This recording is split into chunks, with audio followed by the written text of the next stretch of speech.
Now request Shri Rahul Gandhi ji to please address the august gathering.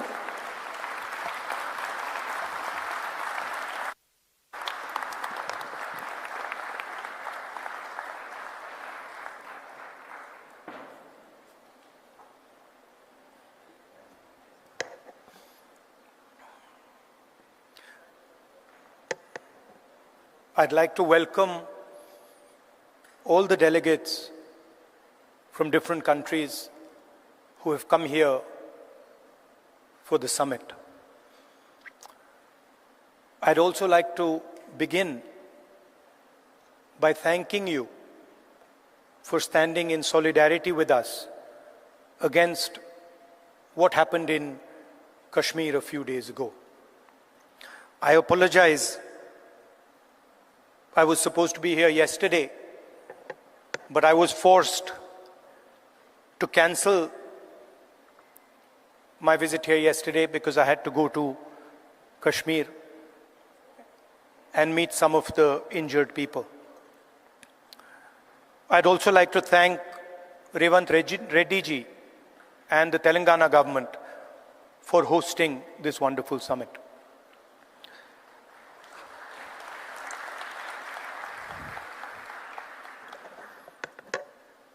As we all know, politics, democratic politics, has fundamentally changed across the globe. The rules that applied, I would say, a decade ago, simply don't apply anymore. Sometimes, when I speak to younger members of our party, I tell them that what was effective 10 years ago, the tools that worked 10 years ago, simply do not work anymore. They cannot face the concentration of capital, modern media, modern social media. And so, in a sense, the old politician is dead, and a new politician, a new type of politician has to be constructed. And that really is the challenge in front of all of us. What does this new politics look like? What are the ideas that emerge from this new politics? I'm sure you've had a deep discussion about policies, about how we should think about education, how we should think about regaining the democratic space, how we should think about healthcare. And each one of us has a particular view on that. So I'm not going to delve too much into the policy positions. I'm going to talk about what I think is the correct lens with which to approach our politics. Some years ago, we in the Congress party felt completely trapped and isolated. This new politics, aggressive politics, a politics where the opposition is not talked to, but the idea is to crush the opposition. And we found that all our avenues were compromised. The media, the general atmosphere did not allow us to operate the way we would like. And so, we reached back into our history and we decided to walk from Kanyakumari, which is one of the southernmost parts of our country, all the way to Kashmir, where I was yesterday. And I'd like to tell you a little bit about what I and some of my colleagues discovered on that journey.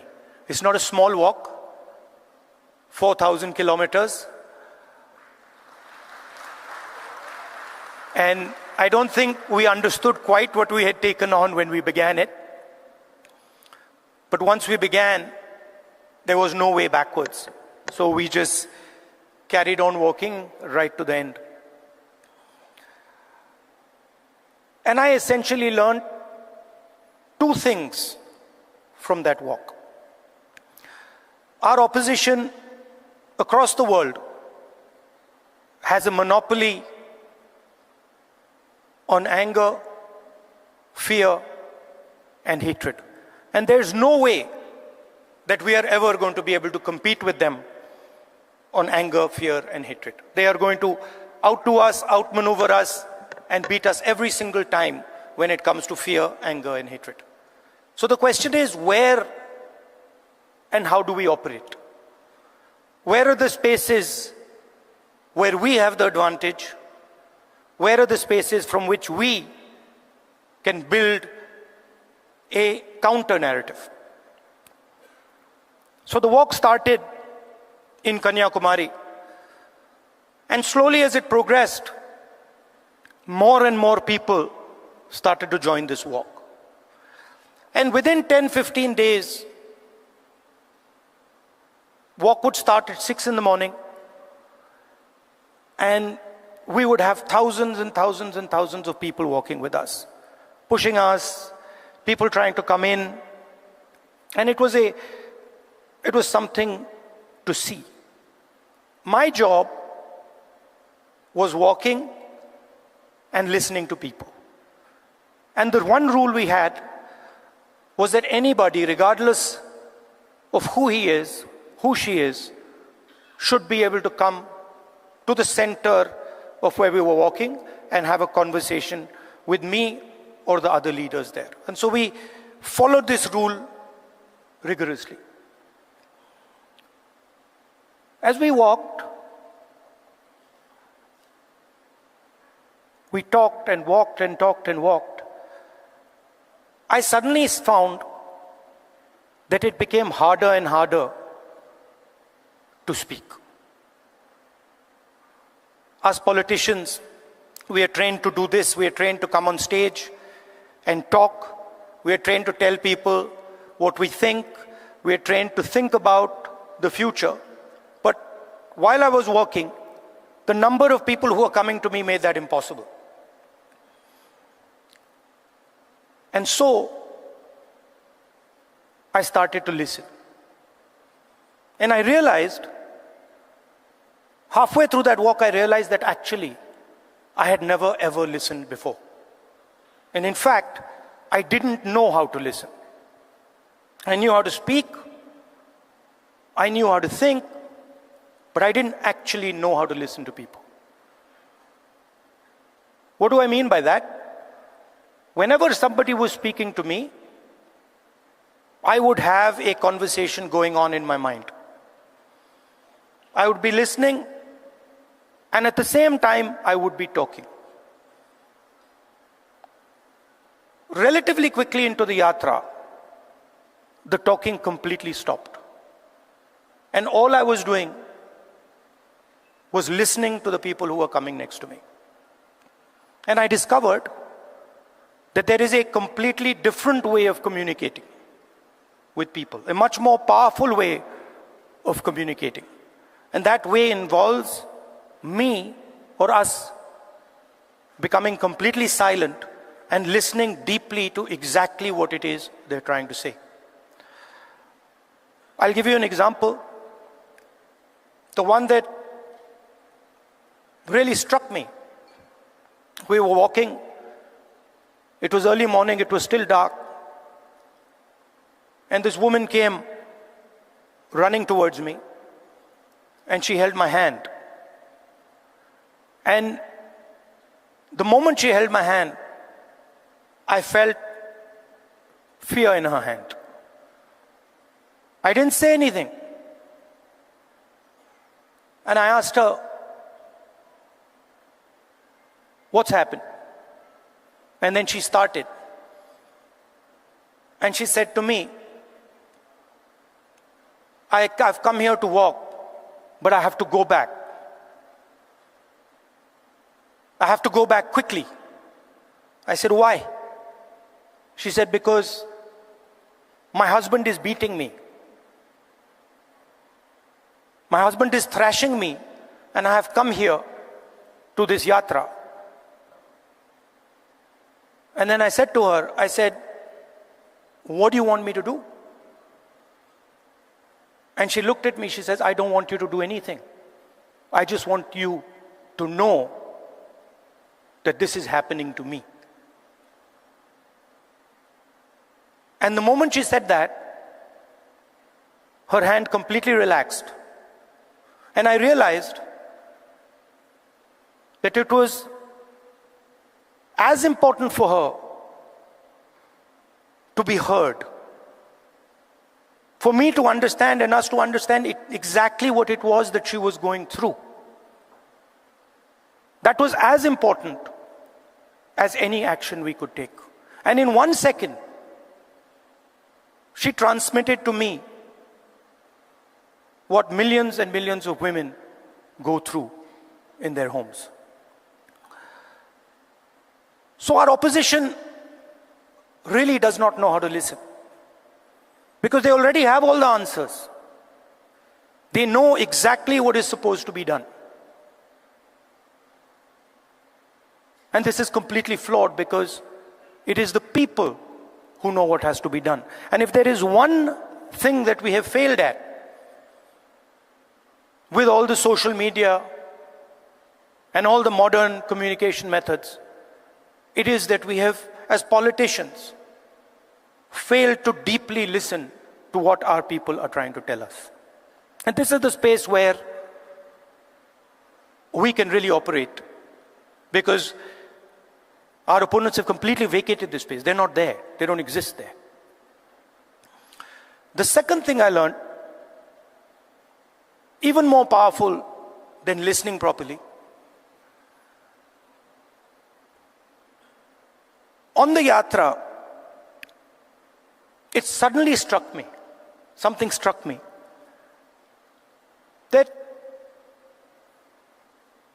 when it comes to people I'm close to, my mother, my sister, my friends, I'm very comfortable using the word love. And it struck me that I'd been in politics since 2004. And I never ever used or expressed love to anybody. So I was saying to people that I want to help you. I was working hard to help people, but I was not expressing the reason I was working.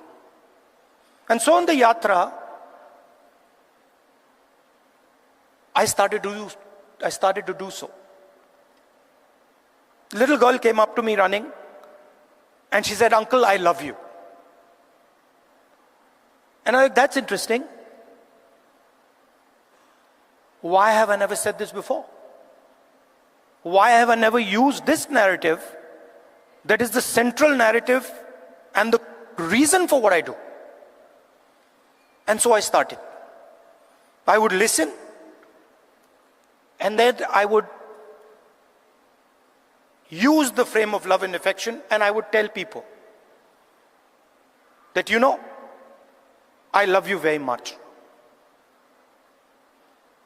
And something quite amazing started to happen. Till the yatra, I never used the frame of love, and nobody else used the frame of love. So I didn't have people coming up to me and saying, "I love you." And since I started using the frame of love, since I started saying to people these sort of uncomfortable words, that listen, I love you, and that's why I do what I do, that's why I work, suddenly they started to respond. And today, in public meetings, on the street, people will stop me and say, "We love you, I love you." And The powerful thing about that is it starts the conversation at a place from where it's very, very easy to operate. Often we think that we are going to connect to people indirectly through policy, through the future. We'll help you with your children's education. We'll help you with finance. And there's a place for that. But there is also a way to connect directly to the person's present. Directly saying to them that the reason I'm standing here and the reason I'm doing what I do is because I have affection, love and affection for you. And it has completely changed my politics. It has made my life so much easier. It has made my ability to connect with people so much easier, I cannot tell you. On the yatra, we got a slogan. The slogan in Hindi is Nafrat ke bazaar mein mohabbat ki dukaan, which people who understand Hindi will translate. But what it basically means is that in a marketplace of hatred, you are opening a shop of love. Now, this slogan became very, very powerful in India. The idea that no matter how much hatred someone spreads, the biggest and most powerful way to disrupt them is not to copy them, not to argue with them, not to fight with them, but right in front of their hatred, to place the idea of love and affection. So that, I think, is a framework, a potential framework for our politics. We can disagree on policies. In fact, I'm sure that every single one of us will disagree on some policy matter or the other. But the lens we use, we can all agree on. Their lens is hatred, their lens is fear, their lens is anger. Fear leads to anger, ossified anger is hatred. And our lens should be that which cuts their lens. Our lens should be love, our lens should be affection, and our lens should be listening to the wishes and the will of the people we are supposed to represent. I'd like to thank all of you for coming here. It's an honor for me to listen to what you're saying, to work with you, and I'm confident that this summit will generate the ideas that we need to build a new politics in India and the rest of the world. Thank you very much.